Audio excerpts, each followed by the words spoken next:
ಕರ್ನಾಟಕದ ಸುಂದರ ಮಲೆನಾಡಿನ ಹರಿಹಳ್ಳಿ ಎಂಬ ಪುಟ್ಟ ಹಳ್ಳಿಯಲ್ಲಿ ಶಂಕರ್ ಮತ್ತು ಅವನ ಪತ್ನಿ ಸಾವಿತ್ರಿ ವಾಸಿಸುತ್ತಿದ್ದರು. ಅವರು ತುಂಬಾ ಬಡವರಾಗಿದ್ದರು. ಸ್ವಂತ ಮನೆ ಇರಲಿಲ್ಲ. ಇತರರ ಹೊಲದಲ್ಲಿ ಕೂಲಿ ಕೆಲಸ ಮಾಡಿ ಬಂದ ಹಣದಿಂದ ದಿನದ ಊಟ ಮಾಡುತ್ತಿದ್ದರು. ಹಣ ಇರಲಿಲ್ಲ, ಆದರೆ ಅವರ ನಡುವೆ ಪ್ರೀತಿ, ಗೌರವ ಮತ್ತು ನಂಬಿಕೆ ತುಂಬಿತ್ತು. ಪ್ರತಿದಿನ ಬೆಳಿಗ್ಗೆ ಇಬ್ಬರೂ ಒಟ್ಟಿಗೆ ಹೊಲಕ್ಕೆ ಹೋಗುತ್ತಿದ್ದರು. ಒಬ್ಬರ ಕಷ್ಟವನ್ನು ಮತ್ತೊಬ್ಬರು ಹಂಚಿಕೊಳ್ಳುತ್ತಿದ್ದರು. ಸಾವಿತ್ರಿ, ನಾವು ಬಡವರಾಗಿರ್ಬೋದು, ಆದರೆ ಒಬ್ಬರಿಗೊಬ್ಬರು ಇದ್ದೇವೆ. ಅದೇ ನಮ್ಮ ದೊಡ್ಡ ಸಂಪತ್ತು. ಶಂಕರ್, ಒಂದು ದಿನ ದೇವರು ನಮ್ಮ ಕಷ್ಟವನ್ನು ಖಂಡಿತ ನೋಡುತ್ತಾನೆ. ಭಾರೀ ಮಳೆಯ ನಂತರ ಹೊಲದಲ್ಲಿ ಕೆಲಸ ಮಾಡುತ್ತಿದ್ದಾಗ ಶಂಕರ್ನ ಗುದ್ದಲಿ ಯಾವುದೋ ಗಟ್ಟಿಯಾದ ವಸ್ತುವಿಗೆ ತಗುಲಿತು. ಶಂಕರ್, ಸಾವಿತ್ರಿ, ಇಲ್ಲಿ ಏನೋ ಇದೆ. ಇಬ್ಬರೂ ಮಣ್ಣನ್ನು ನಿಧಾನವಾಗಿ ತೆಗೆದರು. ಅದರೊಳಗೆ ಒಂದು ಹೊಳೆಯುವ ಕಲ್ಲು ಕಾಣಿಸಿತು. ಸೂರ್ಯನ ಬೆಳಕು ಅದರ ಮೇಲೆ ಬಿದ್ದ ತಕ್ಷಣ ಅದು 1000 ದೀಪಗಳಂತೆ ಮಿನುಗಿತು. ಸಾವಿತ್ರಿ, ಇದು ಸಾಮಾನ್ಯ ಕಲ್ಲು ಅಲ್ಲ. ಇಬ್ಬರೂ ಆಶ್ಚರ್ಯದಿಂದ ಒಬ್ಬರನ್ನೊಬ್ಬರು ನೋಡಿದರು. ಅವರಿಗೆ ಗೊತ್ತಿರಲಿಲ್ಲ, ಅದು ಅಮೂಲ್ಯವಾದ ವಜ್ರ ಆಗಿತ್ತು. ಆ ಒಂದೇ ವಜ್ರ ಅವರ ಬದುಕನ್ನೇ ಬದಲಾಯಿಸಲಿತ್ತು. ಶಂಕರ್ ಮತ್ತು ಸಾವಿತ್ರಿ ಆ ಹೊಳೆಯುವ ಕಲ್ಲನ್ನು ಎಚ್ಚರಿಕೆಯಿಂದ ಮನೆಗೆ ತೆಗೆದುಕೊಂಡು ಬಂದರು. ಇಡೀ ರಾತ್ರಿ ಅವರಿಗೆ ನಿದ್ರೆ ಬರಲಿಲ್ಲ. ಅದು ನಿಜವಾಗಿಯೂ ಅಮೂಲ್ಯವಾದ ಕಲ್ಲೇ ಅಥವಾ ಸಾಮಾನ್ಯ ಕಲ್ಲೇ? ಮರುದಿನ ಬೆಳಿಗ್ಗೆ ಅವರು ಹತ್ತಿರದ ಪಟ್ಟಣದಲ್ಲಿದ್ದ ಒಬ್ಬ ವಯಸ್ಸಾದ ಆಭರಣ ವ್ಯಾಪಾರಿ ಗೋಪಾಲ್ ಶೆಟ್ಟಿ ಆ ಕಲ್ಲನ್ನು ಲೂಪ್ನಿಂದ ಪರೀಕ್ಷಿಸಿದರು. ಕೆಲವು ಕ್ಷಣಗಳ ನಂತರ ಅವರ ಕಣ್ಣುಗಳು ಆಶ್ಚರ್ಯದಿಂದ ದೊಡ್ಡದಾದವು. ಗೋಪಾಲ್ ಶೆಟ್ಟಿ, ಇದು ಸಾಮಾನ್ಯ ಕಲ್ಲಲ್ಲ, ಇದು ಅಪರೂಪದ ನೈಸರ್ಗಿಕ ವಜ್ರ. ಶಂಕರ್ ಮತ್ತು ಸಾವಿತ್ರಿ ಒಬ್ಬರ ಮುಖವನ್ನು ಒಬ್ಬರು ನೋಡಿದರು. ಸಾವಿತ್ರಿ, ಅಂದರೆ ನಮ್ಮ ಅದೃಷ್ಟ ಬದಲಾಗ್ತದೆಯೇ?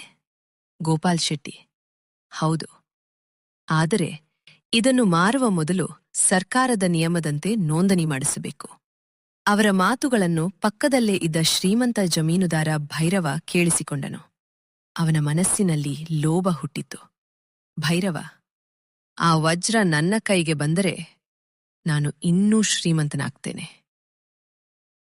ಆ ರಾತ್ರಿ ಅವನು ತನ್ನ ಇಬ್ಬರು ಸಹಾಯಕರನ್ನು ಶಂಕರ್ನನ ಮನೆಗೆ ಕಳುಹಿಸಿದ. ಆದರೆ ಸಾವಿತ್ರಿಗೆ ಸದ್ದು ಕೇಳಿಸಿತು. ಸಾವಿತ್ರಿ, ಶಂಕರ್, ಯಾರೋ ಮನೆಯ ಹೊರಗಿದ್ದಾರೆ. ಶಂಕರ್ ಹೊರಗೆ ಓಡಿದನು. ಕಳ್ಳರು ಓಡಿಹೋದರು. ಶಂಕರ್ ಮತ್ತು ಸಾವಿತ್ರಿ ವಜ್ರವನ್ನು ಸುರಕ್ಷಿತವಾಗಿ ಅಧಿಕಾರಿಗಳಿಗೆ ಒಪ್ಪಿಸಿದರು. ಕೆಲವು ವಾರಗಳ ನಂತರ ಸರ್ಕಾರದ ಅನುಮತಿಯೊಂದಿಗೆ ವಜ್ರವನ್ನು ಹರಾಜು ಮಾಡಲಾಯಿತು. ಅದರ ಮೌಲ್ಯ ಕೋಟ್ಯಂತರ ರೂಪಾಯಿಗಳಾಗಿತ್ತು. ಕಾನೂನಿನ ಪ್ರಕಾರ ಶಂಕರ್ ಮತ್ತು ಸಾವಿತ್ರಿಗೆ ದೊಡ್ಡ ಮೊತ್ತದ ಹಣ ದೊರೆಯಿತು. ಇಬ್ಬರ ಕಣ್ಣಲ್ಲೂ ಸಂತೋಷದ ಕಣ್ಣೀರು ತುಂಬಿತು. ಶಂಕರ್, ಸಾವಿತ್ರಿ, ನಮ್ಮ ಕಷ್ಟದ ದಿನಗಳು ಮುಗಿದವು. ಸಾವಿತ್ರಿ, ಹೌದು, ಆದರೆ ಈ ಹಣ ನಮ್ಮನ್ನು ಬದಲಾಯಿಸಬಾರದು. ಹಣ ಬಂದರೂ ಅವರ ಹೃದಯ ಮಾತ್ರ ಬದಲಾಗಲಿಲ್ಲ. ಅದೇ ಒಳ್ಳೆಯ ಮನಸ್ಸು, ಅದೇ ಪ್ರೀತಿ, ಅದೇ ಸರಳ ಜೀವನ. ಆದರೆ ಅವರ ಜೀವನದಲ್ಲಿ ಇನ್ನೂ ದೊಡ್ಡ ನಿರ್ಧಾರ ಒಂದು ಬಾಕಿಯಿತ್ತು. ವಜ್ರದಿಂದ ಬಂದ ಹಣ. ಶಂಕರ್ ಹಳ್ಳಿಯ ಹಿರಿಯರನ್ನು ಕರೆದು ಹೇಳಿದ, ಶಂಕರ್, ಈ ಹಣ ದೇವರು ನಮಗೆ ಕೊಟ್ಟ ಉಡುಗೊರೆ. ಇದರ ಒಂದು ಭಾಗ ಹಳ್ಳಿಯ ಒಳ್ಳೆಯ ಕೆಲಸಗಳಿಗೆ ಬಳಸಬೇಕು. ಸಾವಿತ್ರಿ, ಯಾವ ಮನೆಯಲ್ಲೂ ಹಸಿವು ಇರಬಾರದು.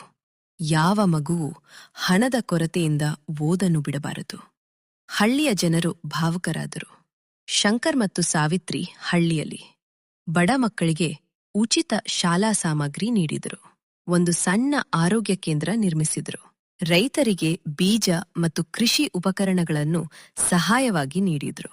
ವೃದ್ಧರಿಗೆ ಪ್ರತಿ ತಿಂಗಳು ಆಹಾರ ಸಾಮಗ್ರಿ ಹಂಚಿದ್ರು. ಹಳ್ಳಿಯ ಹಿರಿಯ, ಹಣ ಬಂದ ಮೇಲೆ ಬದಲಾಗದವರು ನಿಜವಾದ ಶ್ರೀಮಂತರು. ಜಮೀನುದಾರ ಭೈರವ ತನ್ನ ಲೋಭದಿಂದ ಎಲ್ಲವನ್ನೂ ಕಳೆದುಕೊಂಡನು. ಒಂದು ದಿನ ಅವನು ಶಂಕರ್ ಮನೆಗೆ ಬಂದನು. ಭೈರವ, ಶಂಕರ್, ನಾನು ನಿನಗೆ ತುಂಬಾ ಕೆಟ್ಟದ್ದನ್ನು ಮಾಡಲು ಯತ್ನಿಸಿದೆ. ನನ್ನನ್ನು ಕ್ಷಮಿಸು. ಶಂಕರ್ ನಗುತ್ತಾ ಅವನ ಕೈ ಹಿಡಿದನು. ಶಂಕರ್, ಕ್ಷಮಿಸುವುದು ಕ್ಷಮಿಸುವುದು ದೊಡ್ಡ ಗುಣ. ಇನ್ನು ಮುಂದೆ ಒಳ್ಳೆಯವನಾಗಿ ಬದುಕು. ಭೈರವನ ಕಣ್ಣಲ್ಲಿ ನೀರು ತುಂಬಿತು. ಒಂದು ಸಂಜೆ ಶಂಕರ್ ಮತ್ತು ಸಾವಿತ್ರಿ ತಮ್ಮ ಮನೆಯ ಮುಂದೆ ಕುಳಿತು ಸೂರ್ಯಾಸ್ತವನ್ನು ನೋಡುತ್ತಿದ್ದರು. ಸಾವಿತ್ರಿ, ನಮಗೆ ಸಿಕ್ಕ ದೊಡ್ಡ ಸಂಪತ್ತು ವಜ್ರ ಅಲ್ಲ. ಶಂಕರ್, ಹಾಗಾದರೆ ಏನು? ಸಾವಿತ್ರಿ, ನಮ್ಮ ಪ್ರೀತಿ, ನಮ್ಮ ನಂಬಿಕೆ ಮತ್ತು ಒಳ್ಳೆಯ ಮನಸ್ಸು.